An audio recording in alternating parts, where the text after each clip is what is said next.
Hey, this is George. Hey, this is Fred. This is Real Talk with George and Frazier. What's going on, brother? Oh man, more weekend, man. A long weekend. You know I'm having fun. Oh man, I can't even think about that right now, man. My son has a big basketball tournament this weekend. And I mean, look, it's good, but it's just that you can't plan like barbecues and going over to somebody's house because you got to hop to this game or that game, or if you got to get there, you got to get there early and be like, peace, see you later. You know what I mean? It's just tailgate. crazy. Tailgate's for called Crazy. tailgate. You barbecue and take it with you.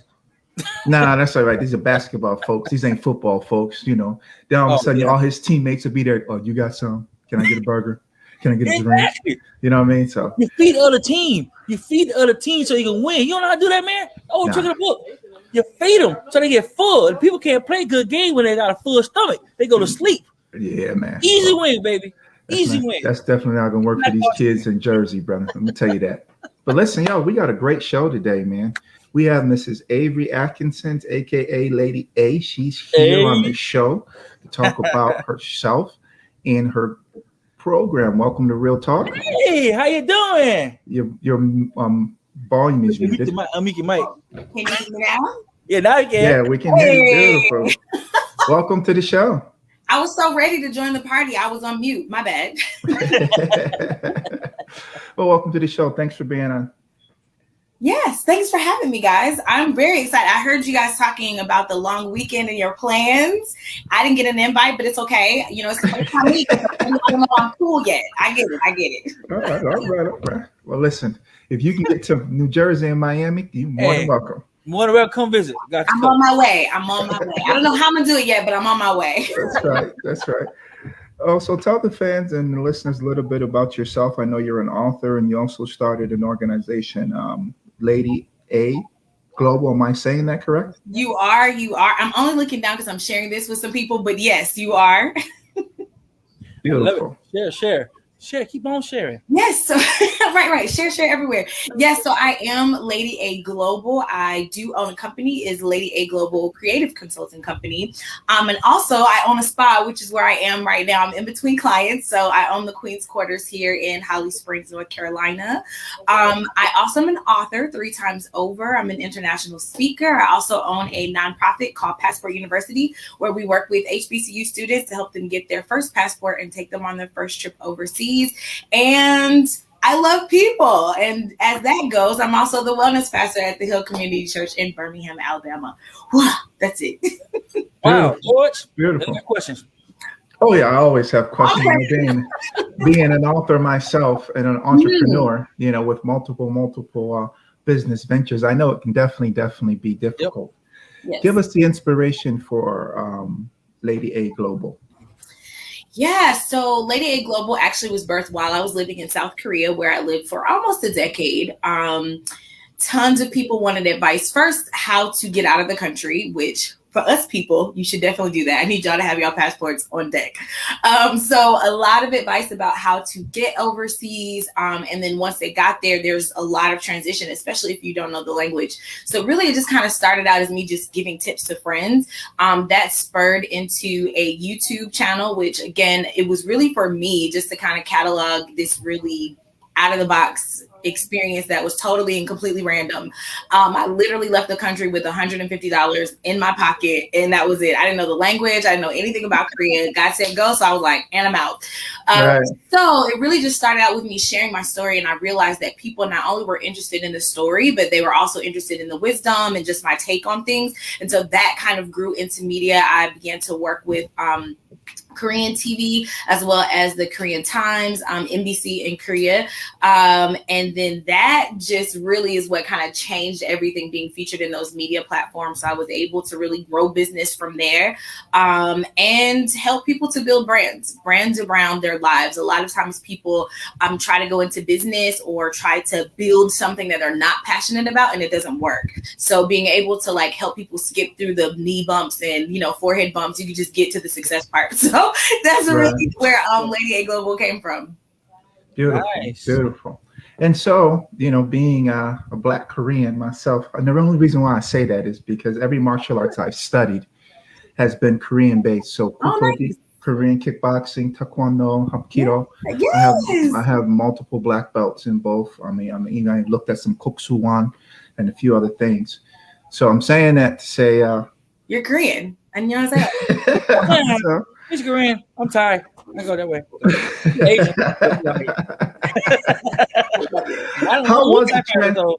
How was the transition in Korea? Because my best friend in high school was Korean, so we knew a little bit about food and things of that nature. How was that being a person of color in Korea? Because you see the differences. Some people say it's great, depending on what country you go to. Some people go to Japan and have a very hard time. Some people go to China and love it. Yep. So how is it as a person of color going to an Asian country like that?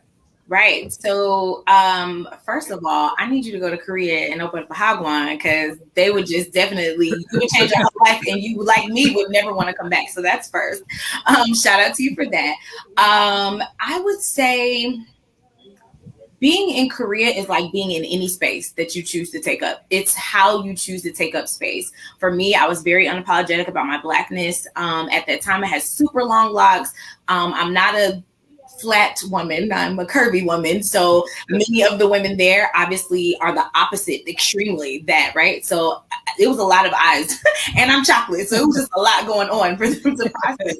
But I was really unapologetic about how I took up the space, and I intentionally set out to have a good time. I wanted to be a teacher as well as a student, and being able to kind of navigate that, I really believe that attracted good experiences. I'm not saying it's perfect, nowhere is, because people be peopling, right? No matter what you're in. You're right. But I decided to make it a good experience. And for me, it was really, really beautiful. Korea is... man, it's a place of its own. I know every place is like, there's no place like ours, but I've traveled a lot and some places are very similar. There's no place on the planet like Korea. It's just not. Fun fact, they're like the black folks of Asia. Yeah, so they do chicken, they do beer, they do watermelon. Right. Leave your fruit out, it's going to be gone before you get back. Like all of this negative stereotypes about us, they live it big. So it was really, really great experience. Japan was only 45 minutes away. So I used to do like brunches on Saturdays in Japan. That was kind of my getaway. So to speak, because here's the difference in experience. So Korea is very accepting, but it's also very like like you're on display all the time, and that can be taxing. And even though I'm a personality, even though by that time I had been on TV and all these other places, you just don't get used to people like fishbowling you. Japan is the complete opposite. Everybody's doing something off the wall, right? So you could walk up to the corner and then look to your right, and there's like somebody in an astronaut suit. There's somebody dressed like a clown. There's a business guy. There's a Russian lady, and everybody's crossing the street and nobody's paying attention. So it was great to just go blend in. Woosah, nobody cares that I'm black. Nobody cared that I had blocks. Nobody cared about any of that because everybody's doing their own thing. So, so each country has its own experience, but as I said, ultimately, it's how you choose to show up in that space. I believe determines the kind of experience that you have. Nice. That's true. That's true. I mean, I like to travel a lot too, and I learned that different cultures are not what people say they are, what people stereotype and say it is, how they say it be. You got to go there to learn it and understand it. And I'm a firm believer that if you say, oh, this place is terrible, I'm going to go there and find out myself. That's right. See what this experience feel like. And so far, everybody's wrong. I hate to say it. I ain't put nobody on blast. But so far, every stereotype they've said to them about certain islands was wrong. Yeah. Some islands they totally fantasized about and hyped us so hype. Ain't that all that hot. Mm-hmm. It's not really that hot, really. Mm-hmm. So, I mean, that's why I say you have to get out more and understand that. And by saying that, they're like, what are some of the things that other people want to go out places, and key tips you have for them to enjoy themselves without letting the stereotype hit them in the head. Oh my God, you this way, or you this way. So I'll say this, and I don't know. I mean, y'all can like cut the camera short if I'm not allowed to say it. But I will say this: travel is a culture. And it depends on what culture you're from. It has been my experience that when we travel, because we are already the outsiders here, we don't go with entitlement issues. You know what I'm saying? Like we don't go with expectations on our shoulder. We like, oh, what else? Like this is a whole new experience. We're like kids in a candy store. And that translates. I promise you it does. Every country that I visit, that's always the conversation. Once we kind of break down the language barrier, they say there's a difference between how some of our other counterparts travel and how we travel. We're welcoming. We're like, hey, how you doing? We're trying to learn. We're, whereas other people, they go to be entertained. They expect a certain level of service. They have the same entitlement we experience here. They take that with them overseas. And sometimes the countries put up with it because it's tourist money, right? Yeah. Right. Then you'll also notice that those people aren't getting invited home. I have family members from other countries all over the world. They're like, come to dinner, come to whatever, because how I show up. You know what I'm saying? So I think one of my tips would be don't go entitled. Like you said, don't think when you go it's what you read about or what somebody else's experience was. Go to have your own experience. Another tip that I would say is find out and do a little digging prior to going to visit. And I don't mean asking people, how was your experience? I mean, find out what are the traditions prior to you going. Do people bow? If you're going out to drink, for example, in Korea, when you're out drinking, it is a heavily drink-centered society. Right. Like, everybody drinks. The pastor, my first Sunday there, he was like, oh, we have a new English pastor. Everybody for drinks. Like, he literally bought out the restaurant. Me not being a drinker, I was like, God, for real? But I had to grow up. They knew God real well. But my point is, had I read about that, I wouldn't have been shocked, right? So I think some part of it is that you have to do your homework because you're going to these people's house. It's no different than if one of you guys invited me over, which, by the way, y'all both did, and I'm going to come get this grilled food. But if y'all invited me over and your tradition was like, well, when people come in, they take their shoes off at the door, right? So if I just walk straight in the house and I don't see that these shoes are there, you might not be readily offended, but you're definitely going to have to say something. And then I'm going to be like, but I didn't get my toes done and I don't want to take them out. Or whatever the case may be. Where had I just paid attention to how you run your house, I could have gotten into the flow of things. It's the same when you travel. See what are their customs. If you're going to the Caribbean, for example, and you're going during a jute or for Carnival, don't go with a whole bunch of clothes because everybody's gonna be naked. Like you should go, do your research before you go. So those would be my top 3 tips. I think also when you go, I like to travel like I'm broke. I'm not broke, but I like to travel like I'm broke. Yes, absolutely. It makes you like find like the real heart of what's going on. You're not like, oh, I'm the tourist, I got all this money. No, I have no money. Where's the street food? And I promise you, people just pop out of nowhere. Ooh, go down there, they sell this, and go over there. I have the best time like behind the scenes when I travel like I'm broke. So and can I add on to that too? I'm gonna put a little value on that, okay? Because I know when I've traveled a lot of places, my key is find the Black people. When I went to Montreal, find the Black folks. We went to Germany, find the Black folks. We went to England, find the Black folks. Because I can guarantee you, you're going to get some type of rice. You're going to get some type of green or potato salad that you're used to seeing, at least recognizing it. You see what I'm saying? You're going to get some type of chicken or fish or beef that you recognize. You know what I mean? And you're not going to feel, lost. Yes. You know? I always like to shut my mouth because the moment I open my mouth, they'll be like, oh, American. But as long as you do this is the universal language of every Black person.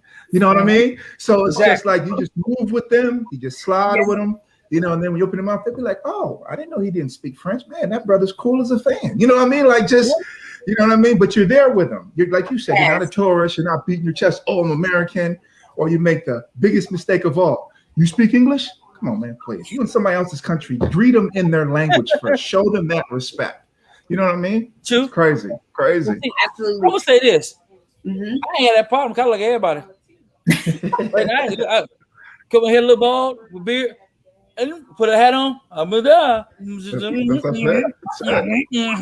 All day, every day. Now, if I go somewhere else, cut the beard off. I look at Spanish. Oh, didn't know you? Hey, you like my cousin. Right. You're everywhere. You be like, dang, you doing it? Yeah, joking like, okay, it's a party. Okay. Hey, that's the best thing to do. I'll tell you, let them know you. You say, it's on. You ain't paying for nothing more. Now you from boat, so you ain't paying for nothing. You be like this. Right. I'm family, y'all. It's a family cookout. So true. It's so true. And there are Facebook groups for that.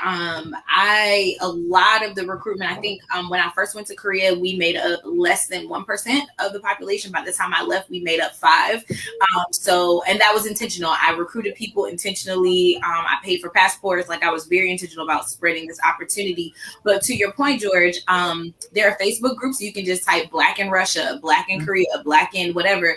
These communities will pop up. And also part of the work that we do with Passport University is to spread the fact that we literally are everywhere and we're not new anywhere. We have deep history in every single corner of the world. Being able to go and see, these are our cousins. These are our extension of our ancestors. These are part of the diaspora. We're all one, like, truly. That has been a big, big part of what we look to do and what we look to expose our HBCU students to. Like, no, you have family everywhere, and you don't have to settle for the narrative that the United States gives you. There's so much more to you, and you're connected to so much more than that. So, yeah, absolutely. Find the Black folks.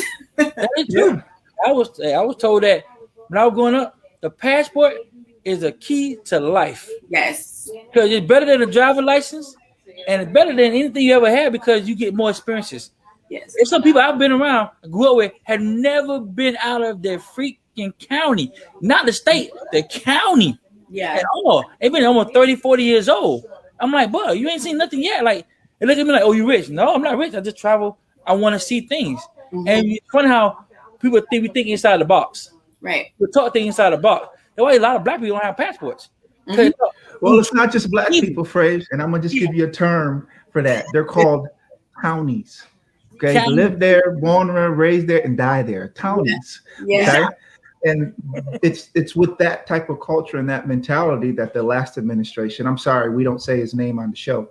I'm with it. The last administration used that ignorance and that level of ignorance to spread whatever it is that they wanted to spread. Right. And what people don't understand is less than 5% of the U.S. population actually has passports, actually travels. Right. So how are your students with your unit with your program looking at that, looking at travel? Because I feel like even in my house, we are traveling helps you get culture. Traveling opens the door. My kids are picky about certain things that they eat until they see somebody who's been homeless. And I'm like, remember that plate that you threw away? He'd be happy to eat that plate right now. And then they realize, holy smokes, maybe I'm just a little bit too this or maybe a little bit too that. I remember for a long time, people didn't really believe that there were homeless people in Washington, D.C. So you'd come to the country and you'd be like, America, this, that, the third. And then you go to D.C. Wait, hold on. I'm in Washington, D.C. There's a dude sleeping right. You know what I mean? And it got so bad, if you remember, for the Reagan administration, that they actually had to move the homeless people out of the way of the White House and the Capitol building, all this other stuff, and find a place to put them for the international public image. Right. But if you don't go and see all those particular things, you'll never know. You'll only be caught on the narrative. And that narrative, now that we know, can swing, just on the drop of the dime with this quote unquote alternative facts type universe they actually put us in. You see what I'm saying? So it's definitely crazy. How are your students embracing the travel and embracing that experience?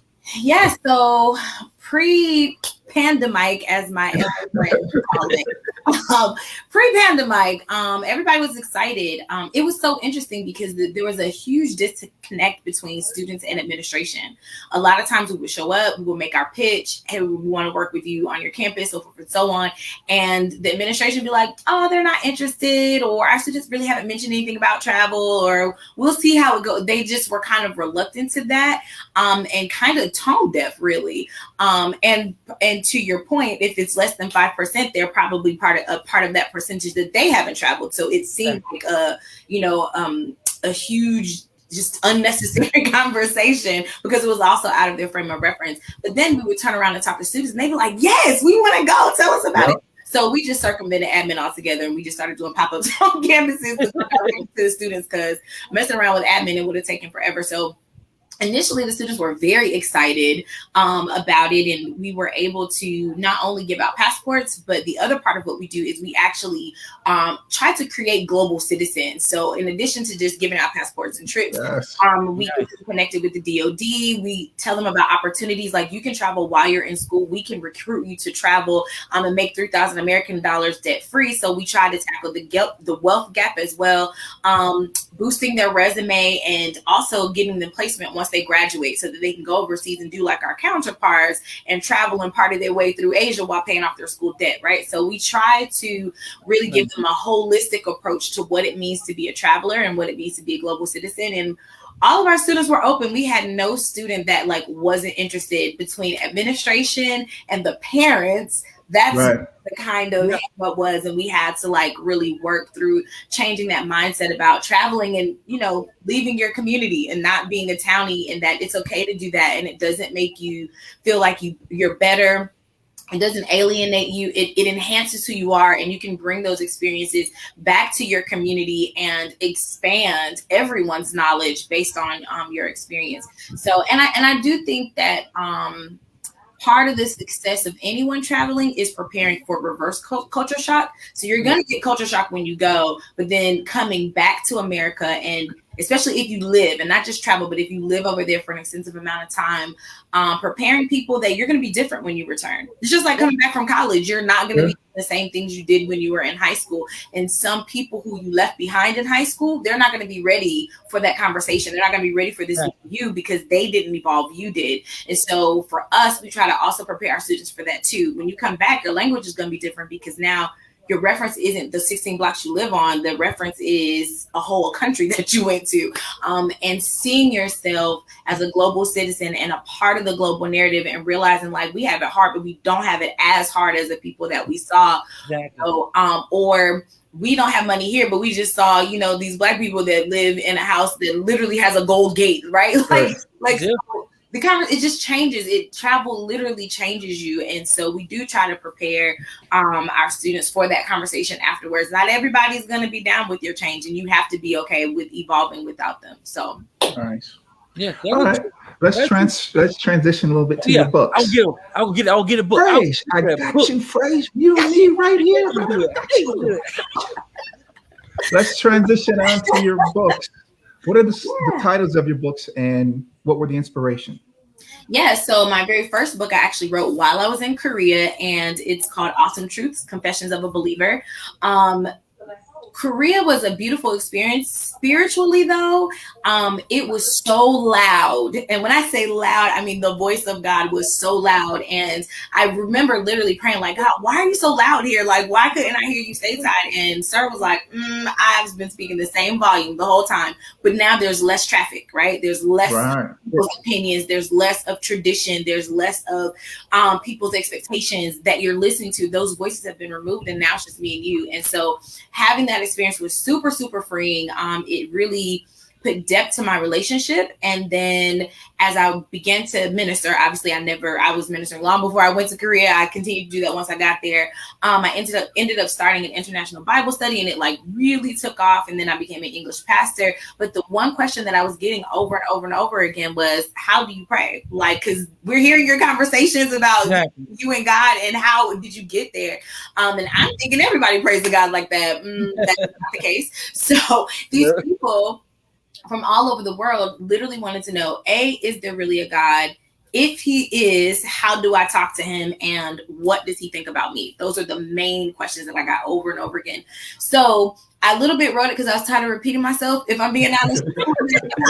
So instead of having this conversation, now I'm like, here, take this book. And so it is a prayer journal, and it walks you through the scriptures, and it comes with love letters. So it's a scripture about what God says about you, and then it's a love letter from God, and then there's a space that you can actually write back to God. So really, it just puts people in the practice of having a conversation, because that's all prayer is a conversation. So it transitions from what God says about me, what I say about myself, and what God and I can now do together now that we're clear on who everybody is. So that's my first book, Awesome Truths, Confessions of a Believer. My second book is I'm Single, So What? And that is my relationship book. Again, I think there's a theme here. I'm tired of repeating myself. I always get questions. I don't care where I am. I always get questions, why are you single? Don't you want kids? And it's always like, what's wrong with you? It's always from this negative, just this space of, there's something wrong with you, right? Deficit, that's the word I want. Like singleness is like a deficit. And so I was so tired of explaining that I'm actually happy. Life is amazing. Just because I'm single doesn't mean I don't have companions, right? Single, right. You're not married. So there's a lot of spaces before you get to I do. So I'm just really tired of repeating that. I wrote a book. I'm Single, So What? And it really is a guide for people to have a successful singlehood, to enjoy being single, and to have answers ready, because we all know that Thanksgiving, go to the table. It's like, you ain't bring a boy this again. That's all right. So we ain't bring nobody. What's wrong with you? Right. So now you got answers on deck as to what you're doing, as to why you don't have anyone on your arm, and really it teaches you really self-love, like unapologetic, free, just roaming self-love. And the book, although I wrote it, obviously I'm single, I wrote it for singles. I have married people who read the book and they're like, oh my God, I need to go back and date myself again. I have people who are dating and they're like, maybe this is the person I should be dating. Right. So it's really been interesting to see everybody's different take on the book. But yeah, it is Awesome Truths. I'm Single, So What? A Single's Guide to a Successful Singlehood. My last book is Travel Light, Be the Light. Obviously, I'm in my spot. I'm all about spiritual wellness. I'm about balance, and I'm really about forging your own path and what that looks like. You cannot move forward without taking charge over the words that you speak. Your words literally create the atmosphere that you're in, the spaces that you go into, and also your forward movement. And so teaching people how to affirm who they are, and then teaching people not just to affirm it, but then what does that look like in day-to-day living. So Travel Light, Be the Light is literally a 8-week affirmations challenge. So you get to speak it, and then you should see it show up before the next week comes. So that's right. Yeah, those are the 3 books. Wow. Right. Well, you know me. Right? Sorry. George can't get it. I'm happy single. He's married. He's happily married. So he's a different conversation over there, George. Yeah, nothing wrong with it. Though. You're married. Nothing wrong with it. Nothing wrong with it. Phrase. That's right. Happily married. 22 years. My idol. That's right. Yeah. 22 years. He's my idol. Right. He's my idol. He's what I look forward. I'm trying to find a mate one day. I'm gonna be like him. Be happy my time. But I mean, so what I know you said the book can bring a lot of questions, right? The family gotta have more questions than anybody. Yeah, Praise got questions. How you do it? Your female counterparts who say you should be dating this person, or try to set you up with a person, and try to say that this person is better for you. You like, I'm happy. How do you get them to understand that mindset? That you get them to understand it, because they're the hardest. Family, you just throw them. I've never been set up on a blind date, so I don't have that kind of reference, but people do, the whole you should date so you can be happy. And my questions back to them is always, what do I look sad? Right. What part of this seems like I'm unhappy? And they take a moment and they realize me partnering with someone would make them happy because that's their expectation, but that's not the expectation I have for myself. And I am genuinely good, for real, I'm genuinely good. And then, with my girlfriends, I can be a little bit more, candid with them. Yeah. I'm like, sis, how many times a week do you hear me calling about a man? I'm worried about him cheating. Can you come watch my kids? And I don't have any of that. When you hear me, it's like, oh, I'm about to be in Hawaii. I'll check you in next week. When you hear me, that's my conversation. Exactly. So who's really unhappy? Because I'm helping you with your relationship issues. Exactly. I sleep good at night. So I just think everybody has to find their own brand of happiness, whether that happiness is connected to another person, which I also think is beautiful. I'm not anti-relationship at all. In fact, I am so pro-relationship that I don't think you should do it until you're ready. And I don't think you should do it until it's purposed. Right. So yeah, I think whatever your happiness looks like, run after that. Whatever a partnership looks like, run after that. But I will say, I don't think anyone can be happy until you're happy on your own, because it's not anybody else's responsibility to make you happy. Go ahead, preach. that's where people run into a brick wall, right? So they That's show right. up in this relationship, they have these scars, they have this baggage, they have all these things they're dealing with, and they're expecting that connecting with this person is going to absolve all those things and magically they're going to be okay. When the reality is, partnering with someone else just illuminates those things. Now it's two people and their baggage and all this stuff to deal with. So yeah, I that's always my answer. Like, A, what about my life makes you think I'm not happy? And then B, let's talk about the times you come to me unhappy and I don't ever have to go to you because Exactly. I'm not connected to anyone for that. So that's my answer. I like that answer. I like that answer myself. You know what I mean? If I would have known that years and years and years ago, we could have saved ourselves money on counseling. Ooh, you know, could save you a long time. Yeah, man. It's been over 20 years, but it wasn't all roses. You know, we had to learn, we had to grow. We knew each other from college, you know, and that's where we started. So it's definitely all good. Listen, that's our time. We definitely appreciate you, but I want to have you back because I want to talk about some other things as well too. That being said, let everybody know where they can find you on social media. Yes. Well, first of all, thank you guys for having me. I'm so excited. I'm so glad we got it together. I think my schedule was so crazy getting back to you, back and forth. You guys are super patient. So thank you for that. So again, as they've already said, I am Lady A of Lady A Global. You can find me at Lady A Global everywhere across all social media. And if you don't have access to social media, you can find me online, www.ladyaglobal.com. If you're in North Carolina, you can always swing by the spa. It's the Queen's Quarters. You can type that in on Google. We're the very first and only one. So you can pop in there. You can also visit us at the Queen's Quarters NC on Facebook. All of my books and all of the programs and anything to connect with me is all there. Nice. Absolutely. And my thing I always say is, you got any last minute tip for the young generation who's going through something like that or trying to find themselves? Trying to find themselves. Mindset you already have. Oh, that's a big question. No, I mean, self-love, right? Like everything starts with self-love. If you're clear on how to love yourself, you will have clear directions. You'll become the standard. So you won't need standards because you are the standard. You'll be able to do what makes you happy in life. You will attract things that make you happy and things that will make you grow. And last but not least, don't be afraid of evolution. I think that scares a lot of people because they're used to what they're used to. And sometimes familiar bondage is better than unfamiliar freedom. So I would just tell people, don't be afraid to evolve. If it changes into something new, it takes you to a new space. It's a beautiful adventure and just take it for what it is. There it is. Thank you. Well, we definitely appreciate you. Phrase say it. Welcome to the family. Welcome to the family. That's right. He's a family now. He's a family.